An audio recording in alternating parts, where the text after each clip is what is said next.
नमस्कार, आप देख रहे हैं खबर मीडिया। दोस्तों, आज की इस वीडियो में मैं आप सभी के लिए लेकर आया हूं आज दिन भर की तमाम बड़ी और मुख्य खबर, जिसमें मैं आपको बताऊंगा कि कैसे अमित शाह ने एक बार फिर से चुनावी डंका बजा दिया है। साथ ही मैं आपको बताऊंगा कि कोरोना वायरस का भारत में नया वेरिएंट मिलने से हाहाकार मच गया है। इसके साथ ही सुशांत सिंह राजपूत को लेकर अब तक की सबसे बड़ी खबर निकल कर आ रही है। साथ ही साथ अगर आप EMI पर कोई चीज खरीदना चाहते हैं तो इस खबर को बहुत ध्यान से देखना, क्योंकि अब आप ऑनलाइन भी ऐसा कर पाएंगे। तो ऐसी ही बड़ी खबरें हैं जिसके बारे में मैं आपको बताऊंगा, इसलिए आप सभी हमारी इस वीडियो को शुरू से लेकर अंत तक बहुत ध्यान से देखिएगा। साथ ही आपसे हमारी बस एक छोटी सी रिक्वेस्ट है कि आप इस वीडियो को लाइक करके और लोगों के साथ शेयर करना और चैनल को सब्सक्राइब करना।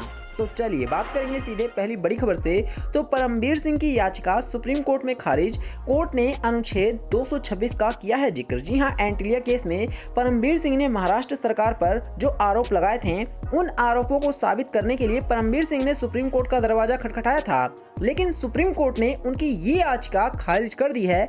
जानकारी के लिए मैं आपको बता दूं कि इस मामले में सुप्रीम कोर्ट ने कहा है कि लगाए गए आरोप तो गंभीर हैं, लेकिन इसके लिए पहले आपको हाई कोर्ट जाना होगा, उसके बाद सुप्रीम कोर्ट इस पर जांच कर सकता है। चलिए बात करेंगे एक और बड़ी खबर की। तो केरल में LDF पर बरसे हैं अमित शाह। कहा, जिस पार्टी का CMO हो तस्करी में शामिल, क्या उसे दोबारा सत्ता देंगे। दोस्तों, 6 अप्रैल को होने वाले केरल विधानसभा चुनाव के लिए केंद्रीय गृह मंत्री और बीजेपी नेता अमित शाह आज प्रचार मैदान में उन्होंने त्रिपुरानिथुरा शहर में बुधवार को एक रोड शो और एक जनसभा को संबोधित किया। इस दौरान उन्होंने विपक्ष पर जमकर निशाना साधा। उन्होंने कहा कि केरल एक जमाने में विकास और टूरिज्म के मॉडल के रूप में सबसे ज्यादा शिक्षित और शांति प्रिय प्रदेश के रूप में जाना जाता था, लेकिन LDF और UDF ने केरल को भ्रष्टाचार का अड्डा बना दिया। चलिए बात करेंगे एक और बड़ी खबर की। तो भाजपा कितनी भी कोशिश कर ले, लेकिन नहीं गिरेगी उद्धव ठाकरे की सरकार। 175 से अधिक विधायकों का उनके पास समर्थन है, ऐसा कहना है NCP का। जी हां, आपको बता दें कि इन दिनों महाराष्ट्र की सियासत में पूरी तरह से घमासान मचा हुआ है, जहां भाजपा निरंतर ये मांग कर रही है कि उद्धव ठाकरे को अब अपना इस्तीफा दे देना चाहिए। तो वहीं NCP जो है वो लगातार उद्धव ठाकरे के पक्ष में बोल रही है, लेकिन NCP का ये कहना है कि बीजेपी चाहे कुछ भी कर ले, उद्धव ठाकरे की सरकार इतना आसानी से नहीं गिरेगी, क्योंकि उनके पास 175 विधायकों का समर्थन है। चलिए बात करेंगे एक और बड़ी खबर की। तो राज्यसभा में कांग्रेस का आरोप।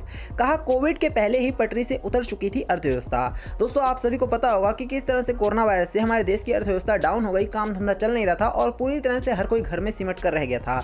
लेकिन इसी बीच कांग्रेस ने एक बार फिर से बीजेपी पर हमला बोला है और उनका ये कहना है कि इस भारत सरकार जो ये कह रही है कि कोरोना वायरस की वजह से देश की अर्थव्यवस्था नीचे गई है, उससे पहले ही हमारे देश की अर्थव्यवस्था नीचे जा चुकी थी जब कोरोना वायरस पैंडेमिक नहीं आया था। तो आपका इस बारे में जो कुछ भी कहना है जरा कमेंट करके जरूर बताना कि आपको क्या लगता है, क्या पहले ही अर्थव्यवस्था माइनस में चल रही थी।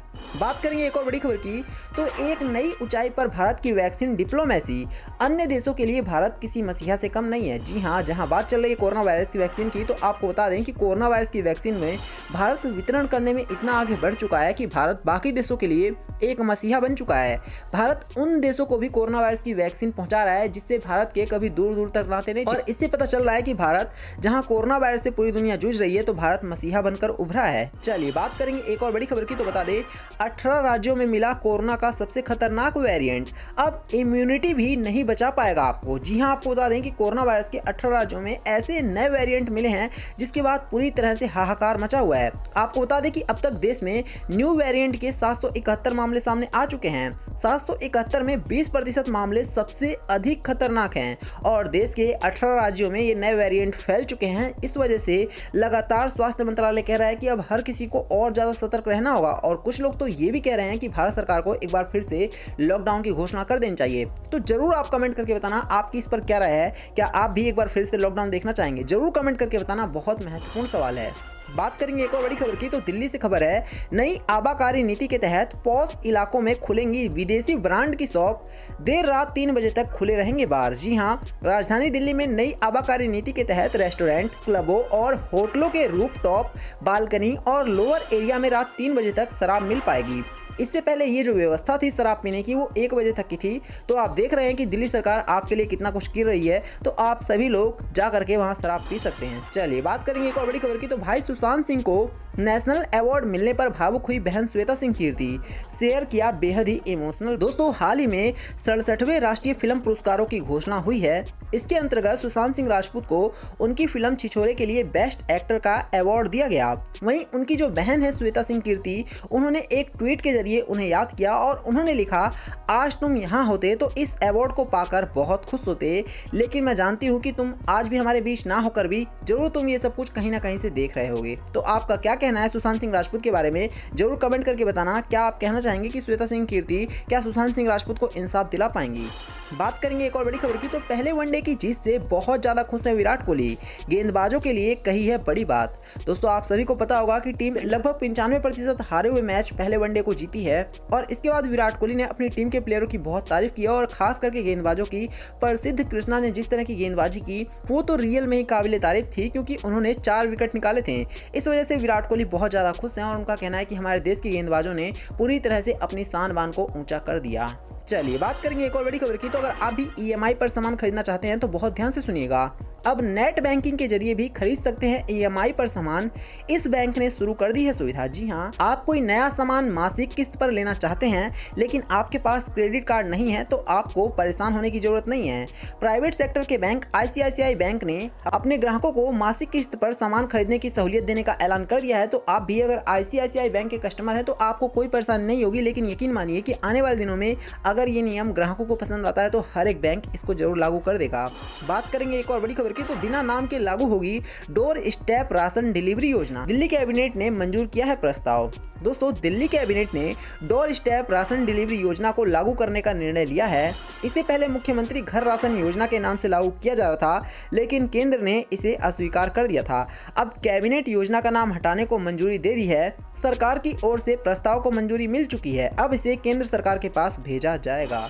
चलिए बात करेंगे एक और बड़ी खबर की, तो मध्य प्रदेश में पौधारोपण को फसल का दर्जा देने की तैयारी, कृषि को लाभ होने का है दावा। दोस्तों, मध्य प्रदेश में कृषि को लाभ का धंधा बनाने और पौधारोपण को प्रोत्साहित करने की दिशा में नवाचार किए जा रहे हैं। ताजा मामला खेतों में पौधे लगाने और उन्हें काटने का कानूनी अधिकार देने को लेकर है। राज्य सरकार मध्य प्रदेश वृक्षारोपण प्रोत्साहन विधेयक ला रही है। विधेयक पौधारोपण को फसल जैसे अधिकार देने से संबंधित है। आधा दर्जन राज्यों की योजनाओं का अध्ययन इस प्रारूप तैयार किया जाएगा। तो कुल मिलाकर के अब मध्य प्रदेश में एक नई योजना को चालू कर दिया गया है, जिसमें आप सभी देखेंगे कि ज्यादा से ज्यादा मात्रा में पौधे लगाए जाएंगे। चलिए बात करेंगे एक और बड़ी खबर की, तो आपको बता दें कि प्रधानमंत्री नरेंद्र मोदी ने पाकिस्तान के PM इमरान खान को लिखा है चिट्ठी। तो महबूबा बोली है कि ये बिल्कुल सही कदम है। जी हाँ, आपको बता दें हमारे देश के प्रधानमंत्री मोदी ने अभी हाल ही में इमरान खान को तब एक चिट्ठी लिख दी जब इमरान खान कोरोना वायरस से पॉजिटिव हो गए थे, और इमरान खान ही क्यों, उनकी वाइफ भी कोरोना वायरस से पॉजिटिव हो गई थी। और इसके बाद प्रधानमंत्री मोदी ने उनके जल्द से जल्द ठीक हो जाने की दुआ मांगी। तो महबूबा मुफ्ती जो है, उनका ये कहना है कि देश के प्रधानमंत्री मोदी ने जो कुछ भी किया है वो पूरी तरह से सही है और उनको इस तरह के कदम आने वाले दिनों में भी फ्यूचर में उठाने होंगे। तो ये थी आज दिन भर की तमाम बड़ी और मुख्य खबर। दोस्तों, वीडियो को लाइक करना, इसे और लोगों के साथ शेयर करना और चैनल को सब्सक्राइब करना। धन्यवाद।